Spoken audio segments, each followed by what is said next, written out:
ಈ ಕಡೆ ರಜಪೂತರು, ಆ ಕಡೆ ಕೊಂಕಣಿಯರು. ಈ ಇಬ್ಬರು ಬ್ಯಾಲೆನ್ಸ್ ಹೇಗಿದೆ ಅಂದರೆ, ಇದು ದೊಡ್ಡ ಟೈಟಾನಿಕ್ ಹೋಗ್ತಾ ಇರುತ್ತೆ, ಆ ಟೈಟಾನಿಕ್ ಕಂಟ್ರೋಲ್ ಮಾಡೋದು ಈ ಕೊಂಕಣಿ ತಾಯಿ.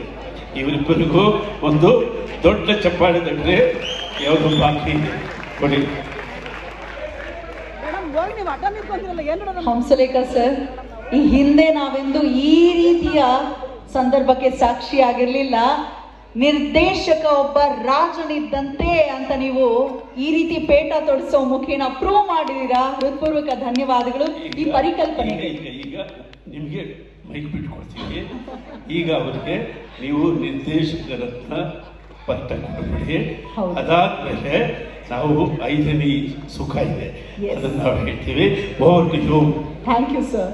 ಈಗ ನಿರ್ದೇಶಕ ರತ್ನ ಪ್ರಶಸ್ತಿಯನ್ನು ಕೊಡಮಾಡುವಂತಹ ಸಂದರ್ಭ ಕನ್ನಡ ಚಲನಚಿತ್ರ ವಾಣಿಜ್ಯ ಮಂಡಳಿ ಕೊಡಮಾಡ್ತಿದೆ. ಅದಕ್ಕೂ ಪೂರ್ವಭಾವಿಯಾಗಿ ಪ್ರಶಸ್ತಿ ಪತ್ರವನ್ನು ವಾಚನ ಮಾಡ್ತಿದ್ದಾರೆ ಸೀತಾರಾಮ್ ಸರ್ ಅವರು. T N Sitaram sir